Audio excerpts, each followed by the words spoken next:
আমি আমার ছোট্ট পাখিটার খেয়াল রাখতে পারিনি আম্মু। তোমার কথা আমি রাখতে পারিনি আম্মু। তুমি আমায় মাফ করে দিও। আমার ছোট্ট ফুলটাকে অনেক আঘাত করেছি আম্মু, অনেক কষ্ট দিয়েছি। আমাকে মাফ করবে কি আমার ছোট্ট পরি? সকাল 7টা। শুভ্রর হাত থেকে রক্ত পড়তে পড়তে শুকিয়ে গেছে, পুরো শার্টে রক্ত শুকিয়ে আছে, চুলগুলো অগোছালো, চেহারা ফ্যাকাশে। শুভ্র প্যান্ট পকেটে থাকা ফোনটা হাতে নেয়। ফোন হাতে নিতে অনেকগুলো মিস কল দেখতে পায়। হেনা বেগম, রোমান, রুহি সব মিলে 1000-এর উপরে মিস কল। শুভ্রর সাথে সাথে রোমানকে কল ব্যাক করে। শুভ্র হ্যালো বলতে রোমানের কথা শুনে হাত থেকে ফোন পড়ে যায়। হন্তদন্তে হসপিটালে ছুটে আসে শুভ্র। শুভ্রের হাত পা থরথর করে কাঁপছে। নিজের প্রিয় কিছু হারিয়ে ফেলার ভয় যেন চারিদিক থেকে তাকে ঘিরে ধরেছে। কিছুক্ষণ আগে রোমানের ফোনে কল দিয়ে কানে ধরতেই ভেসে আসে রুহির কান্না মিশ্রিত কণ্ঠে কিছু কথা। ভাইয়া, রোদের অবস্থা খুব খারাপ। রোদ হসপিটালে আছে। ডক্টর বলেছে রোদ কি বাঁচাতে পারবে কিনা ঠিক বলতে পারছে না। ভাইয়া, তুমি কোথায়? সিটি হসপিটালে চলে আসো তাড়াতাড়ি। আমার খুব ভয় করছে ভাইয়া। শুভ্র আর কিছু বলতে পারে না, হন্তদন্ত হয়ে বেরিয়ে আসে হসপিটালের উদ্দেশ্যে। 1 ঘন্টা পথ 15 মিনিটে এসে পড়ে। হসপিটালে ঢুকে রোদের খোঁজ করে, কেবিনের দিকে ছুটে যায়। হেনা বেগমের অবস্থা খুবই খারাপ, রুহি কাঁদছে। নীলা হেনা বেগমকে ধরে বসে আছে করিডোরে। রুহি শুভ্রকে দেখে দৌড়ে গিয়ে জড়িয়ে ধরে কান্না করে দেয়। শুভ্রের চোখ অসম্ভব লাল, চেহারা ফ্যাকাশে, সাদা শার্টে রক্ত লেগে আছে, চুলগুলো অগোছালো, হাতে রক্ত শুকিয়ে গেছে। রোমান নীলয় শুভ্রকে অবস্থায় দেখে ভ্রু কুঁচকে ফেলে। যেই ছেলে সবসময় পরিপাটি চলতে পছন্দ করে তার এই হাল হলো কি করে? রুহি কাঁদতে কাঁদতে শুভ্রকে উদ্দেশ্য করে বলে, ভাইয়া, রোদ কথা বলছে না। অনেক রক্ত বের হয়েছে রোদের। ভাইয়া, তুমি রোদকে ঠিক করে দাও। ডক্টর বেরিয়ে আসে। রোমান হন্তদন্ত হয়ে ছুটে যায় ডক্টরের কাছে। রোমান বিচলিত হয়ে জিজ্ঞাসা করে। ডক্টর, রোদের এখন কি অবস্থা? ডক্টর মুখে চিন্তার ছাপ, কিছুটা হতাশা নিয়ে বলে ওঠে, মিস্টার নোমান, অপারেশন সাকসেসফুল হয়েছে, তবে যতক্ষণ জ্ঞান না ফিরে ততক্ষণে কিছুই বলতে পারছি না। রোগী নিজের থেকে কোনো রেসপন্স করছে না। আমার যতটুকু মনে হচ্ছে রোগী নিজে বাঁচার ইচ্ছা ছেড়ে দিয়েছেন, যার জন্য কোনো রেসপন্স করছে না। 24 ঘন্টার মধ্যে যদি জ্ঞান না ফিরে তাহলে আর রোগীকে বাঁচানো যাবে না। মাথার আঘাতটা অনেক গভীর, অনেক রক্তক্ষরণ হয়েছে। তাই প্লিজ আপনারা আল্লাহকে ডাকুন। আমাদের হাতে যতটুকু সম্ভব আমরা চেষ্টা করেছি, বাকিটা আল্লাহর হাতে। কথাগুলো বলেই ডক্টর চলে যায়। শুভ্র ধপ করে ফ্লোরে বসে পড়ে। শুভ্রর মনে পড়ে যায় রোদের প্রতি করা নিজের বাজে ব্যবহার, অত্যাচারের কথা। বুকের বাম পাশে চিনচিন করে ব্যথা শুরু হয়েছে। কিছু একটা হারানোর ভয়ে শুভ্রের হিতাহিত জ্ঞান শূন্য হয়ে পড়ে। শুভ্র দৌড়ে কেবিনে ঢুকতে যায়। তখন ডক্টর এসে শুভ্রের সামনে দাঁড়ায়। ডক্টর শুভ্রকে উদ্দেশ্য করে বলে, মিস্টার শুভ্র, এখন আইসিইউর মধ্যে কারো যাওয়ার অনুমতি নেই। প্লিজ আপনি এখান থেকে সরে যান। রোগীর সমস্যা হলে তাকে আর বাঁচানো যাবে না। শুভ্রর আগে ডক্টরের কলার চেপে ধরে দাঁত কটমট করে বলে, কখন থেকে বলে যাচ্ছি বাঁচবে না, বাঁচবে না, বাঁচবে না। এই তোদের কি বাল ফালিতে রাখছি? হ্যাঁ, এখন আমার বউর জ্ঞান কেন ফিরল না? ডক্টরে না করে বসে বসে মুড়ি খা। আমাকে আমার বউর কাছে যেতে দে। হেনা বেগম এতক্ষণ শুভ্রকে খেয়াল করেনি। সবাই কিছুটা অবাক হয়ে তাকিয়ে আছে। রোমান তাড়াতাড়ি এসে শুভ্রের কাছ থেকে ডক্টরকে ছাড়াতে নেয়, কিন্তু কোনোভাবেই শুভ্রের সাথে পেরে ওঠে না। ডক্টর তো ভয়ে শেষ, কারণ সে ভালো করে চিনে এই শুভ্র চৌধুরীকে, বাংলাদেশের টপ বিজনেসম্যান এবং অনেক ক্ষমতাবান লোক, অনেক বদমেজাজি। আশেপাশের লোকেরা তাকিয়ে আছে, কেউ কেউ ভিডিও করছে। নিলয় গিয়ে সবাইকে ধমক দিয়ে মানুষের ভিড় সরিয়ে দেয়। হেনা বেগম আর সহ্য করতে পারে না। শুভ্র পুরো হসপিটালে ভাঙচুর শুরু করে দিয়েছে। শুভ্র ডক্টরকে মেরে ফেলার অবস্থা করে ফেলেছে। হেনা বেগম শুভ্রর কাছে গিয়ে ঠাস ঠাস করে 2টো থাপ্পড় বসিয়ে দেয়। শুভ্র ধপ করে ফ্লোরে বসে পড়ে। পাশে ডক্টর, নার্স সবাই ভয় কাঁপছে। পাশে ডক্টর সবাই নিয়ে যায়। শুভ্র হেনা বেগমকে জড়িয়ে ধরে ডুকরে কেঁদে ওঠে। শুভ্রের এমন অবস্থায় সবাই হতভম্ব হয়ে যায়। হেনা বেগম কিছুটা অবাক হন। কেউ এই শুভ্রকে চিনতে পারছে না, সবাই অবাক হয়ে তাকিয়ে আছে। শুভ্র কান্না মিশ্রিত কণ্ঠে বলে ওঠে, দাদি প্লিজ, আমার প্যাকেটের কিছু হলে আমি মরে যাব, একেবারেই মরে যাব। আমার রোদকে চাই দাদি, রোদ, আমার রোদ। সবাই অবাক। শুভ্রের এমন পাগলামো দেখে হেনা বেগম শুভ্রকে কি বলে সান্ত্বনা দিবে? সে তো নিজেই ভয় আছে। শুভ্রকে সামলানো অনেকটা বিপজ্জনক হয়ে উঠেছে। রোমান শুভ্রের পিছন থেকে এসে ঘাড়ে ইঞ্জেকশন পুশ করে দেয়। কয়েক মিনিট যেতেই শুভ্র শান্ত হয়ে যায়। শুভ্রকে নিয়ে কেবিনে শুইয়ে দেয়। অয়ন দূর থেকে সবকিছুই দেখছিল। রোদের জন্য অয়নের কষ্ট হচ্ছে। শুভ্রের এমন পাগলামি করার হঠাৎ শুভ্রের এমন পাগলামো করার কারণ হঠাৎ কেউ বুঝতে পারছে না। হেনা বেগম মনে মনে শুভ্রর বদলে যাওয়াতে খুশি হলেও রোদের এই অবস্থা জন্য ভীষণ ভয় হচ্ছে। যদি রোদের কিছু একটা হয়ে যায় শুভ্রকে কি করবে? রোদের কথা মনে আসতে হেনা বেগম টুকরে কেঁদে ওঠে। আল্লাহ যেন তার রোদকে তাদের কাছে ফিরিয়ে দেয়। হেনা বেগম মনে পড়ে যায় রোদের সেই রক্তমাখা মুখ। মাঝরাতে হঠাৎ তার ঘুম ভেঙে যায়। রোদের বিছানা থেকে উঠে দাঁড়ায়, ঘড়ির দিকে তাকায়, রাত 2:30। পানি খেতে নেয়, পানির বোতলে পানি না পেয়ে বিছানা থেকে উঠে দাঁড়ায়। শরীরে প্রচণ্ড ব্যথা অনুভব হয়। রোদ ধীর পায়ে হেঁটে যায় ড্রয়িং রুমের দিকে। সিঁড়ি বেয়ে নামতে নিবে এমন সময় পেছন থেকে কারো জোরে ধাক্কায় নিচে পড়ে যায়। চিৎকার দেওয়ার সময়ও যেন পায় না। ভোর সকাল 4:30। বাড়ির কাজের মেয়ে হঠাৎই চোখে পড়ে রোদের ফ্লোরে পড়ে থাকা নিথর শরীরের দিকে। মাথা ফেটে রক্ত, পুরো ড্রয়িং রুম লাল হয়ে আছে। জোরে চিৎকার দিয়ে ওঠে হেনা বেগম, রুহি, অয়ন, রোমান সবাই নিচে ছুটে আসে। সবাই রোদকে ধরে হসপিটালে নিয়ে যায়। শুভ্রকে সবাই ফোন দিচ্ছে কিন্তু কেউ ফোনে পাচ্ছে না। বর্তমান 4 ঘন্টা পর শুভ্র চোখ খুলে তাকায় পিটপিট করে। নিজেকে বেডে শুয়ে থাকতে দেখে কপাল কুঁচকে ফেলে। কিছু একটা মনে আসতে তাড়াতাড়ি উঠে দাঁড়ায়। হাতের ব্যান্ডেজ করানো হাতের ক্যানোলা একটানে ছিঁড়ে ফেলে দেয়। নার্স ডক্টর আটকাতে চেয়েও পারে না। শুভ্র গিয়ে রোদের কাছে যেতে নেয়। রোদকে আইসিইউতে রাখা হয়েছে। ডক্টর আটকাতে যায়। রোমান ডক্টরকে থামিয়ে দিয়ে বলে, ডক্টর প্লিজ শুভকে যেতে দিন, তা নাহলে এর বিপরীত কিছু ঘটে যাবে। আর ডক্টর আর কিছু বলে না। রোদের কেবিন থেকে নার্স সবাই বের হয়ে আসে। শুভ্র কেবিনের দরজা খুলে রোদের দিকে তাকায়। রোদের মাথায় ব্যান্ডেজ করা, মুখে অক্সিজেন মাস্ক। শুভ্রের বুকের ভিতর মোচড় দিয়ে ওঠে। শুভ্র রোদের পাশে বসে এক ধ্যানে রোদের দিকে তাকিয়ে আছে। শুভ্র রোদের এক হাত নিজের হাতের মুঠোয় নিয়ে আলতো চুমু খায়। শুভ্রের চোখের পানিতে রোদের হাত ভিজে যাচ্ছে। শুভ্র অসহায় কণ্ঠে বলে ওঠে, রোদ, এই রোদ, উঠ না প্লিজ। আমার নিজেকে খুব অসহায় লাগছে। প্লিজ এমন করিস না, তোকে আর কষ্ট দিব না, তোকে সত্যি বলছি প্লিজ। শুভ্রের চোখ দিয়ে অনবরত পানি পড়ছে। শুভ্র পুনরায় আবারও বলে ওঠে, এই পাখি উঠ না প্লিজ, একটু রেসপন্স কর। ভীষণ ভয় লাগছে আমার, আর কখনো তোকে কষ্ট দিব না। প্লিজ দেখ, আমার সত্যি সত্যি কষ্ট হচ্ছে। রোদ, এই রোদ। রোদের কোনো সারা শব্দ নেই। শুভ্রর মনে হচ্ছে তার কলিজাটা কেউ ছিঁড়ে নিচ্ছে। নিজেকে এতটা অসহায় কখনোই মনে করেনি। কেন তার বউ উঠছে না? বউ, এই বউ, অনেক অনেক অনেক সরি, প্লিজ একটু কথা বলো। আমি তোকে কষ্ট দিয়েছি, তার প্রতিশোধ নিচ্ছিস না? এমন করিস না প্লিজ বউ। আমি তোকে অনেক মেরেছি, তুই আমাকে মার, একেবারে মেরে ফেল, তারপরেও একটু কথা বল বউ। রোদের কোনো রেসপন্স নেই। রোদকে রেসপন্স করতে না দেখে শুভ্র রাগে চোয়াল শক্ত করে ফেলে।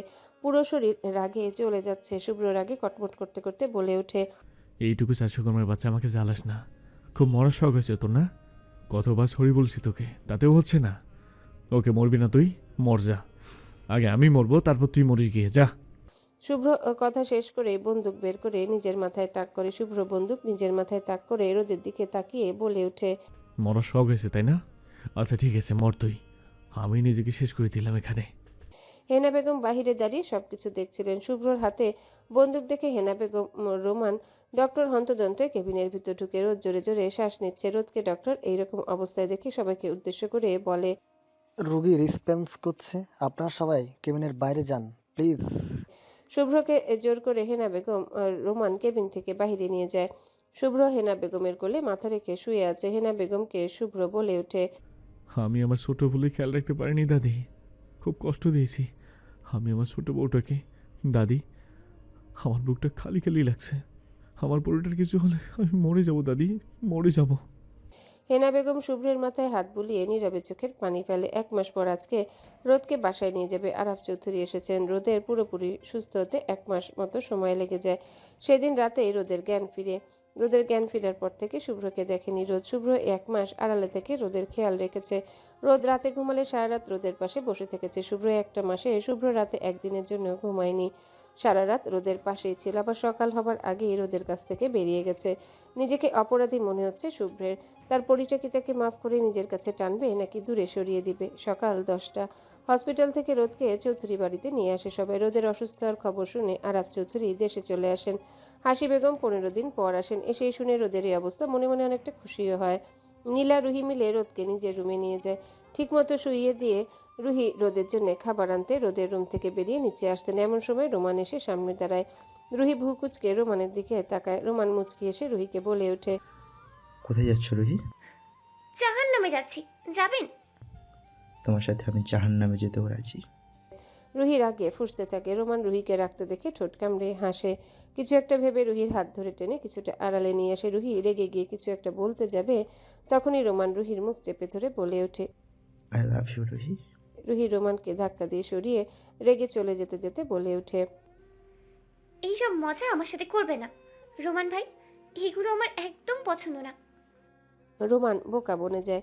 সে কতটা সিরিয়াস হয়ে মেয়েকে প্রপোজ করলো, আর এই মেয়ে কি না মজা মনে হলো। নিজের কপালে হাত দেয় রোমান, মনে মনে বলে ওঠে। জীবনে প্রথম কাউকে প্রপোজ করলাম এত সিরিয়াস হয়ে, সেও কিনা মজা মনে করলো। আচ্ছা, বালের কপাল। রুহি রোদের জন্য খাবার বানাতে বানাতে মনে মনে বলে ওঠে।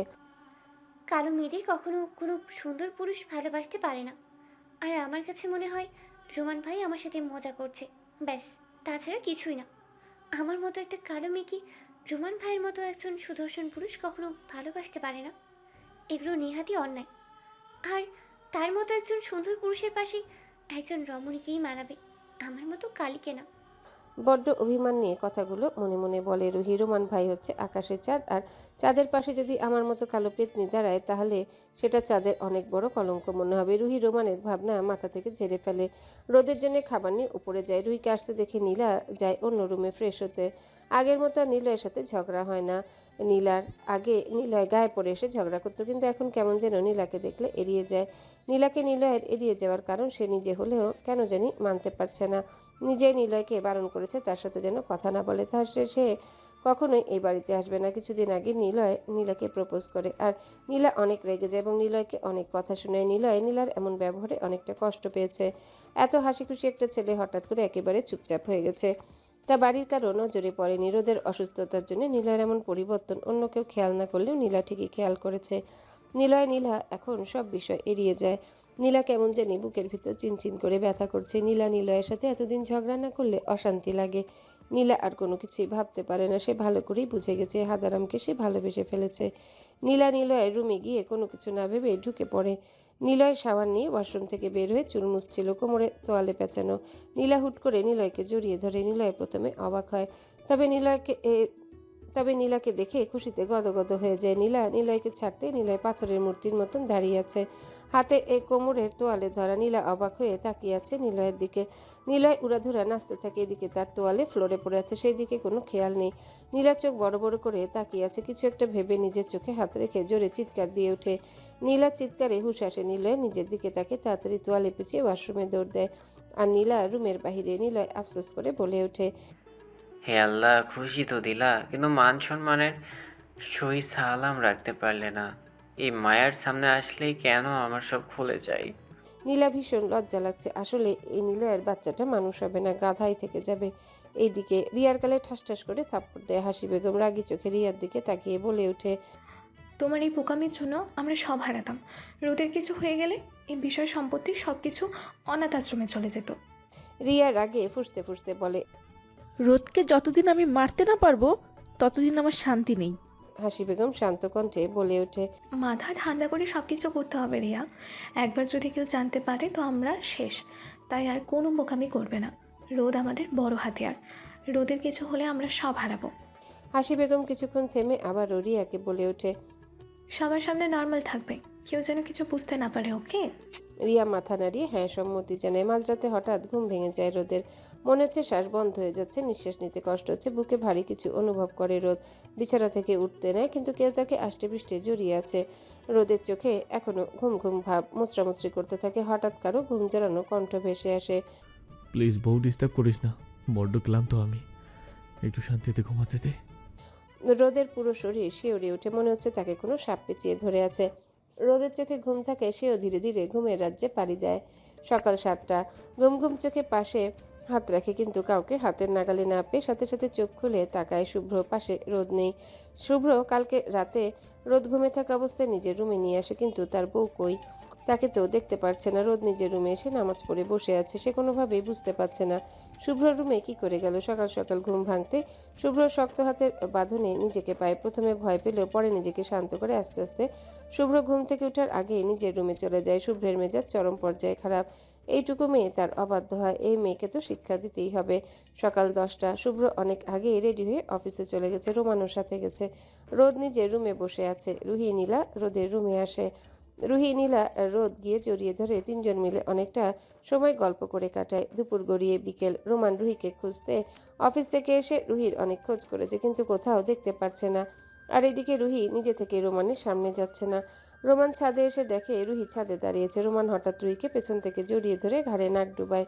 রুহির পুরো শরীর শিউরে উঠে, বুকের ভেতর যেন কেউ ঢোল পিটাচ্ছে। পেছন থেকে রোমান বলে ওঠে, হে আমার বোকা নারী, আর কত পাগল বানাবে আমায়। রুহি রোমানের কণ্ঠ পেতে রোমানকে ধাক্কা দিয়ে কিছুটা দূরে সরিয়ে দেয়। বলে ওঠে, কী সব অসভ্যতা করছেন আপনি? রোমান মুচকি হাসে, তারপর বলে ওঠে, সব কিছু তো জানো তুমি, তাহলে আবার কেন জিজ্ঞেস করছো? হ্যাঁ, আর বইয়ের সাথে তো অসভ্যতা করো না, কার সাথে করো? হ্যাঁ, রুহি রাগী চোখে তাকিয়ে আছে রোমানের দিকে। পুনরায় রাগে কটমট করতে করতে বলে ওঠে, এই কি আপনার বউ? হ্যাঁ, কেন? তুমি আমার বউ। রুহি রেগে ছাদ থেকে যেতে নেয়। এমন সময় রোমান রুহির হাত ধরে টান দিয়ে ছাদের দেয়ালের সাথে চেপে ধরে। রুহির চোখের দিকে তাকিয়ে বলে ওঠে, আমার ভালোবাসাকে কেন তুমি প্রত্যাখ্যান করছো রুহি?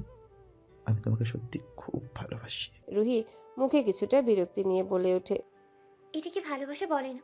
আর আপনি যে আমাকে ভালোবাসেন ভালোবাসেন বলছেন, এটা আমার কাছে মজা ছাড়া কিচ্ছু না। সিরিয়াসলি রুহি, এত এত মেয়ে থাকতে আমি তোমার পিছনে মজা করার জন্য এইভাবে পড়ে আছি? তুমি কি কিছুই বুঝতে পারছো না? ঠিক বলেছেন। আমার মতো একটা কালো মেয়ের পেছনে কেন পড়ে আছেন? হ্যাঁ, এত এত সুন্দরী মেয়ে থাকতে। রুহি আর কিছু না বলে নিজেকে রোমানের কাছ থেকে ছাড়াতে নেয়। রোমান রুহিকে আরো জোরে চেপে ধরে বলে ওঠে, আমার কথা শেষ হয়নি রুহি, তুমি কোথাও যেতে পারবে না। আপনার এসব আজাইরা কথা শোনার সময় আমার নেই। প্লিজ ভাইয়া, ছাড়ুন। আর যাই হোক, আপনার মতো একজন সুদর্শন পুরুষ কখনোই আমার মতো কালো মেয়েকে ভালোবাসতে পারে না। তাই প্লিজ যেতে দিন। সৌন্দর্য কি সব রুহি? সৌন্দর্যই এখন সব। মানুষ সৌন্দর্যের পূজারী। আর যাই হোক, আপনার মতো একজন সুন্দর পুরুষের সামনে আমার মতো শ্যামকন্যা বেমানান। রোমানের হাত আলগা হয়ে আসে। সে এই মেয়েকে কিভাবে বুঝাবে। রুহি ছাদ থেকে যেতে যেতে বলে ওঠে, ভাইয়া, আপনি এখন মোহে আছেন। যখন মোহ কেটে যাবে, তখন আপনি নিজেই সৌন্দর্য খুঁজবেন। তাই প্লিজ আমার কাছ থেকে দূরেই থাকবেন, তাহলে আপনার এই মোহ কেটে যাবে। কথাগুলো বলে রুহি আর দাঁড়ায় না, দ্রুত ছাদ থেকে নিচে চলে আসে। রাত 8টা।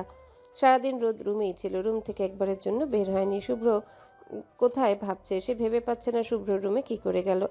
আর কাল রাতে তার মনে হয়েছিল কেউ তাকে আষ্টে পৃষ্ঠে জড়িয়ে আছে। গভীর ঘুমে ছিল, তাই ঠিক আন্দাজ করতে পারেনি। রোদের এখন রুমে বসে থাকতে ভীষণ বিরক্ত লাগছে। সেই সকাল থেকেই রুমে ছিল, নিজেকে কেমন বন্দি বন্দি মনে হচ্ছে। এই নীলা রুহির কোনো খোঁজ নেই। সে কখন গেল, কি জরুরি কাজ আছে বলে, কিন্তু এখনো আসলো না। এদিকে নীলা নীলায় ঝগড়া করছে। রুহি কোনোভাবে তাদের দুইজনকে থামাতে পারছে না। বাচ্চাদের মতন দুইজন ঝগড়া করেই যাচ্ছে। রোদ বাহির থেকে নীলার গলার আওয়াজ পেতে রুম থেকে ধীর পায়ে বেরিয়ে আসে। রোদ নীলা নিলয় ঝগড়া থামায়। এইদিকে শুভ্র সারাদিনের ব্যস্ততা শেষ করে গোসল করে আয়নার সামনে দাঁড়িয়ে চুল মুছতেছিল। এমন সময় পেছন থেকে শুভ্রকে রিয়া জড়িয়ে ধরে। প্রথমে কিছুটা অবাক হলেও রিয়াকে দেখে মেজাজ খারাপ হয়ে যায়। ধাক্কা দিয়ে রিয়াকে সরিয়ে দিয়ে বলে ওঠে, চাচি, আমি বিবাহিত। ওই নোংরা হাত দিয়ে আমাকে স্পর্শ করবেন না, আমার বউয়ের হক নষ্ট করবেন না। রিয়া শুভ্রের কথা শুনে অবাক হয়ে তাকিয়ে আছে। জীবনের প্রথম কেউ তাকে এভাবে চাচি বলল।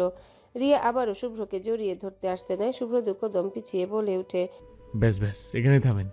আর এক পা আমার দিকে এগোলে নিজের পায়ের জায়গায় থাকবে না, হাতে ধরিয়ে দেবো একদম। শুভ্র শান্ত কণ্ঠে হুমকিতে রিয়া ভয় পেয়ে যায়। তারপর নিজেকে শান্ত করে মনে মনে সাহস যোগায়। যে করেই হোক শুভ্রকে নিজের করতে হবে। রিয়া নেকা নেকা কান্না ভাব করে বলে ওঠে, আমি জানি শুভ্র, তুমি ভালো নেই, আর রোদ তোমাকে কখনোই ভালো রাখতে পারবে না। শুভ্র, তুমি আমাকে একটা সুযোগ দাও, আমি তোমাকে অনেক সুখ দিব। শুভ্রের রিয়ার কথাগুলো বুঝতে বেশি সময় লাগে না। রিয়া আসলে তাকে কি বুঝিয়েছে, রাগে চোখ লাল হয়ে গেছে। রিয়া শুভ্রের কাছে এগিয়ে আসতে শুভ্র ধাক্কা দিয়ে সরিয়ে দেয়। রিয়া ধাক্কার টাল সামলাতে না পেরে নিচে পড়ে যায়। শুভ্র রিয়ার হাতের উপর নিজের পা রেখে জোরে আঘাত করে। রিয়া ব্যথায় জোরে চিৎকার দিয়ে ওঠে। শুভ্র রিয়ার সামনে হাঁটু গেড়ে বসে রাগি চোখে তাকিয়ে বলে ওঠে, তোর মতো নোংরা মেয়ের দিকে এই শুভ্র চৌধুরী ভুলেও তাকাবে না। সস্তা জিনিসের ওপর কোনো ইন্টারেস্ট নেই আমার। রিয়ার হাতে আরো জোরে চেপে ধরে বলে ওঠে, শরীর নিয়ে যদি এতই জ্বালা থাকে তাহলে পতিতালয়ে যা, অনেক লোক পাবি, যা। শুভ্র উঠে দাঁড়ায়। রুম থেকে বের হতে যেতে যেতে বলে, আজকে জানে মানলাম না, এরপর যদি এমনটা বলিস বা আমার কাছে আসার চেষ্টা করিস তো জানে মেরে ফেলবো। আমার রুমে এসে তোকে যেন না দেখি। কথাগুলো বলেই শুভ্র রুম থেকে বেরিয়ে যায়। রিয়া হাত নিয়ে ব্যথায় কাতরাতে থাকে, মনে হচ্ছে হাতের হাড় ভেঙে গেছে। এই শুভ্র চৌধুরীকে সে যতটা সহজ মনে করেছিল আসলে সে অতটাও সহজ না। রিয়া ভয়ে শুভ্রের রুম থেকে উঠে তাড়াতাড়ি নিজের রুমে চলে যায়। রোদ রাতের খাবার খেয়ে বিছানার উপর চোখ বন্ধ করে শুয়ে আছে, ভীষণ মাথা ব্যথা করছে। শুভ্র নিজের রুম থেকে বেরিয়ে সোজা ছাদে চলে যায়। এখন তার মাথা প্রচণ্ড গরম হয়ে আছে ওই রিয়ার জন্যে। এই রাগ নিয়ে বউয়ের কাছে যাওয়া যাবে না, আবার রাগের বসে কি নাকি করে বসে। রাত এখন 11টা। রোদ অনেকক্ষণ ধরে চোখ বন্ধ করে আছে, কিন্তু ঘুম আসছে না, তাই চোখ বন্ধ করে শুয়ে আছে। শুভ্র আস্তে করে রোদের দরজা খুলে রুমে ঢুকে। রোদ মাথার উপরে এক হাত দিয়ে চোখ বন্ধ করে শুয়ে আছে। শুভ্র ধীর পায়ে এগিয়ে যায় রোদের দিকে। রোদ শুভ্রের উপস্থিতি এখনও টের পায়নি। শুভ্র রোদকে বিছানা থেকে নিজের কোলে তুলে নেয়। রোদ সাথে সাথে চোখ খুলে তাকে, কিছুটা সময় লাগে কি হচ্ছে বুঝতে। রোদ যখন বুঝতে পারে সে শুভ্রর কোলে, তখনই নামার জন্য নড়াচড়া শুরু করে দেয়। শুভ্র বিরক্ত হয়ে গম্ভীর কণ্ঠে বলে ওঠে, স্টপ রোদ, এভাবে নড়াচড়া করলে একদম নিচে ফেলে দেব। রোদ ভয়ে থেমে যায়। এই লোকের বিশ্বাস নেই, ফেলে দিতেও পারে। শুভ্র রোদকে নিজের রুমে এনে বেডে শুইয়ে দেয়। রোদের যেন আর এসব সহ্য হচ্ছে না। সে আর যাই হোক এই লোকের সাথে একই রুমে কোনোভাবেই থাকবে না। রোদ বিছানা থেকে উঠে যেতে নেয়। শুভ্র রোদের হাত টেনে ধরে বিছানার উপরে রোদকে কোলে নিয়ে পেছন থেকে জড়িয়ে ধরে। রোদ ছোটাছুটি করছে যাওয়ার জন্য। শুভ্র বিরক্ত হয়ে বলে ওঠে, এইভাবে ছোটাছুটি করলে কোনো লাভ নেই বউ, আমি তোমার ছাড়তেছি না আজ। বলে এই রোদের ঘাড়ে নিজের নাক ঘষতে থাকে। রোদের যেন প্রাণটা বেরিয়ে যাচ্ছে। শুভ্রের এমন করায় কোনোভাবে মেনে নিতে পারছে না। শুভ্রকে ধাক্কা দিয়ে দৌড়ে রুম থেকে বের হতে যায়। দরজার কাছে যেতেই দেখে দরজা লক করা। রোদ দরজা ধাক্কাতে থাকে, কিন্তু দরজা খুলছে না। শুভ্র দুষ্টু হাসে। সে ভালো করে জানে এই বউকে মানাতে হবে, তার অনেক কাঠখড় পোড়াতে হবে। তাই সে রোদকে যে করেই হোক নিজের কাছে রাখতে চাচ্ছে। আর সবার আগে খুঁজে বের করতে হবে তার মায়ের খুনিকে। আর সেদিন রাতে আসলে কি ঘটেছিল। রোদের চোখ দিয়ে পানি পড়ছে অনবরত। শুভ্র রোদের হাত ধরে হ্যাচকাটা রে নিজের সাথে মিশিয়ে নেয়। রোদের কোমর অবধি চুলগুলো খুলে গেছে, মুখের কাছে কিছু চুল পড়ে আছে। শুভ্র রোদের চুলগুলো সরিয়ে কানের পাশে গুজে দেয়। রোদের চোখ দিয়ে পানি পড়ছে, ঠোঁট দুটো থরথর করে কাঁপছে।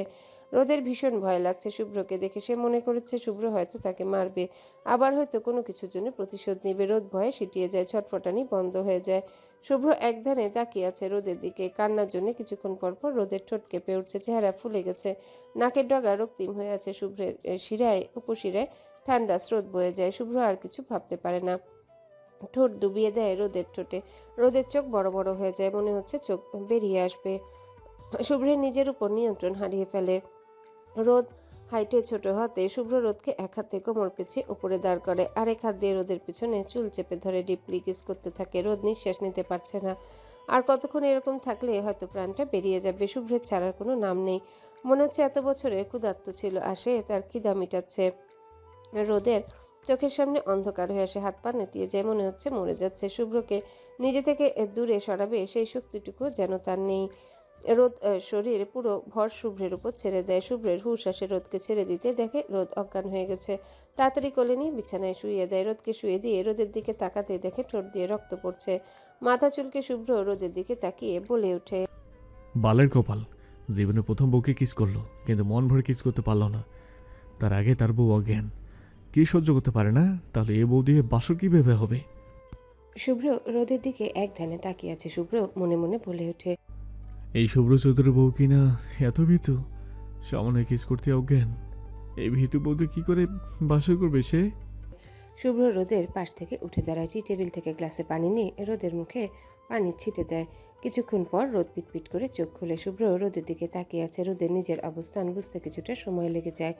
রোদ নিজের অবস্থান বুঝতে পেরে বিছানা থেকে উঠে দাঁড়ায়। শুভ্র রোদের দিকে তাকিয়ে রোদ কি করছে সেই সব দেখছে। রোদ দরজার সামনে যেতে শুভ্র রোদের হাত টেনে ধরে।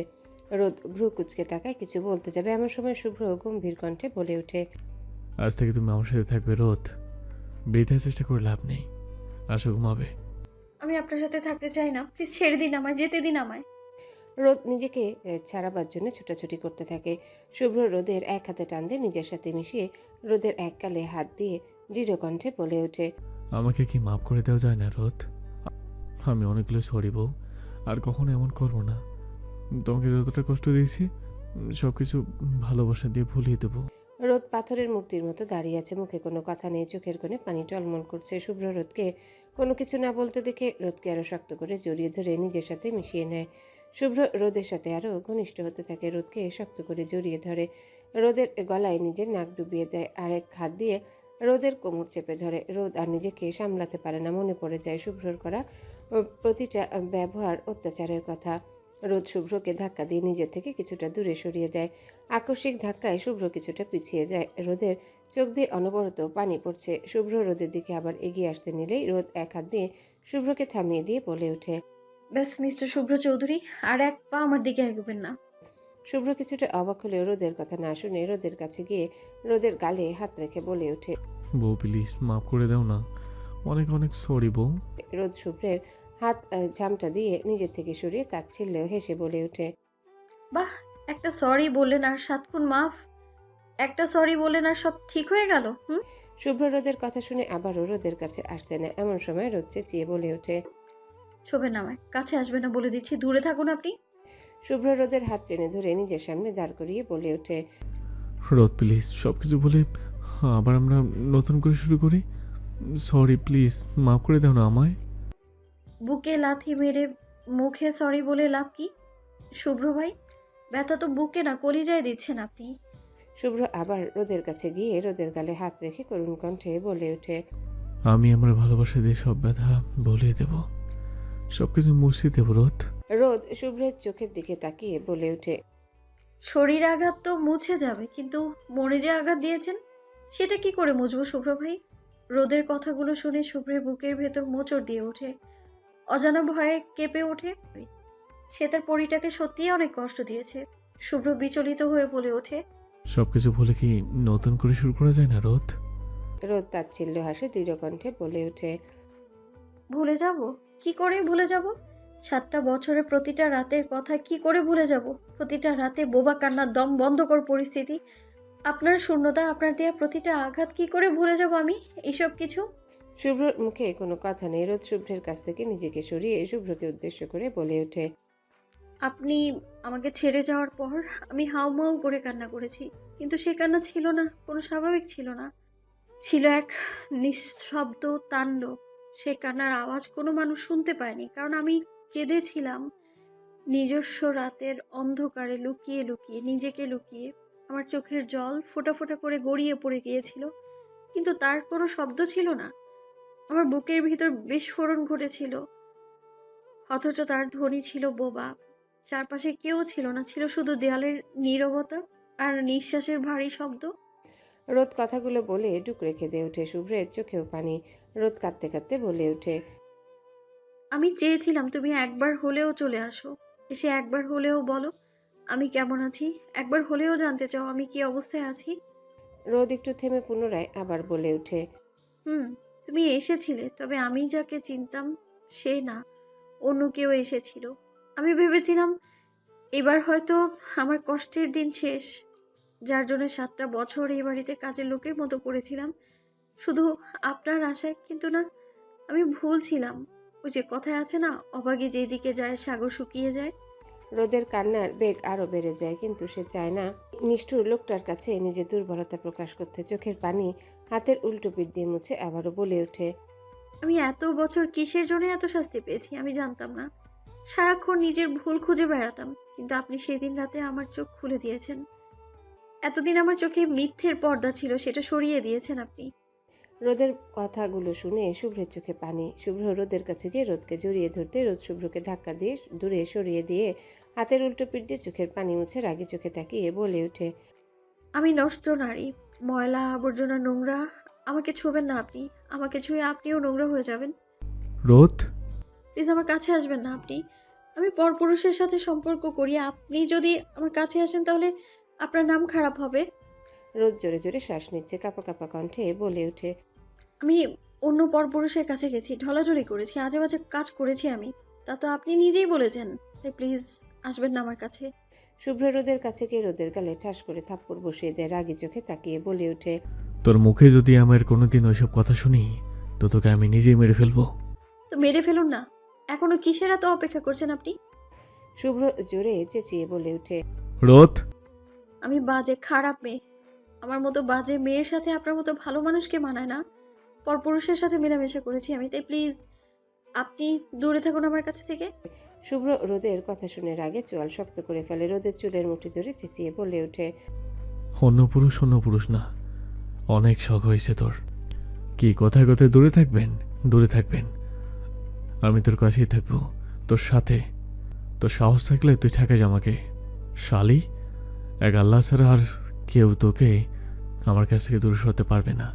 কষ্ট আমি দিয়েছি, ভালো আমিই বাসবো তোকে। কথাগুলো শেষ করে রোদকে ধাক্কা দিয়ে সরিয়ে দেয়। রোদ রাগে হিতাহিত জ্ঞান হারিয়ে ফেলে। রোদ পাশে থাকা ফুলদানি মিররে আয়নায় জোরে বাড়ি দেয়। মিররের আয়না ভেঙে নিচে পড়ে যায়। রোদ ফ্লোর থেকে ভাঙা আয়না হাতে উঠিয়ে নেয়। শুভ্র অবাক হয়ে তাকিয়েছে। শুভ্র বিচলিত হয়ে রোদের দিকে এগিয়ে আসে। রোদ জোরে চেঁচিয়ে বলে ওঠে, আপনি আমার কাছে আসলে আমি আপনাকে খুন করে ফেলবো বলে দিচ্ছি, একদম আসবেন না। শুভ্র রোদের কথা কানে দেয় না। রোদের সামনে গিয়ে দাঁড়ায়। রোদ শুভ্রের গলায় কাচের আয়না ভেঙে যাওয়া চেপে ধরে, কিন্তু হাইটে ছোট হাতে ঠিকমতো ধরতে পারে না। শুভ্র রোদের কোমর জড়িয়ে রোদকে একটু উপরে তোলে। রোদ রেগে গিয়ে বলে ওঠে, ছাড়ুন আমায়, তা না হলে আমি আপনাকে এইখানেই খুন করে ফেলবো। শুভ্র হাসে, তারপর রোদকে বলে ওঠে, জামাই কোলে উঠে জামাইকে মারতে হচ্ছে বাবা? আমি সত্যি মেরে ফেলবো কিন্তু আপনাকে, মেরে ফেলো। সত্যি কিন্তু মেরে ফেলবো। তার আগে বলছি ছাড়ুন আমায়। মেরে ফেলো তো বউ, এই জীবন রেখে কী লাভ বলো তো? এত সুন্দরী বউ রেখে এতদিন বিদেশে পড়েছিলাম, এই দুঃখ আমি মেনে নিতে পারছি না। এতদিন দেশে থাকলে হয়তো 3-4টা ছেলেমেয়ের বাপ হয়ে যেতাম আমি। রোদ শুভ্রের গলা থেকে ভাঙা আয়না নামিয়ে বলে ওঠে, আপনাকে তো কিছু করতে পারবো না, তবে নিজেকে তো শেষ করতে পারবো। মুহূর্তে শুভ্রের মুখের ভাবভঙ্গি চেঞ্জ হয়ে যায়। রোদ নিজেকে ছাড়ানোর জন্য ছোটাছুটি করতে থাকে। শুভ্রর মনে কিছুটা ভয় জমে যায়। এই মেয়ের মাথা ঠিক নেই, যে কোনো সময় যা কিছু করতে পারে। শুভ্র রোদের হাত থেকে ভাঙা আয়নার টুকরো ধরে দূরে ছুঁড়ে মারে। রোদ চেঁচিয়ে ওঠে। রোদকে আরো ছুটাছুটি করতে দেখে শুভ্র রোদের কানের নিচে গলায় হাত রেখে আস্তে করে চাপ দেয়। রোদ আস্তে করে ঢলে পড়ে শুভ্রর কোলে। শুভ্র রোদকে বিছানায় শুইয়ে দিয়ে মনে মনে বলে ওঠে, হ্যালো বন্ধুরা, পরবর্তী পার্ট খুব তাড়াতাড়ি আসবে, তো সবাই অপেক্ষায় থাকো। আর চ্যানেলটি যারা এখনো সাবস্ক্রাইব করোনি তারা পরবর্তী পার্ট দেখার জন্য চ্যানেলটি সাবস্ক্রাইব করে রেখো। ধন্যবাদ সবাইকে, আমাদের সাথেই থেকো।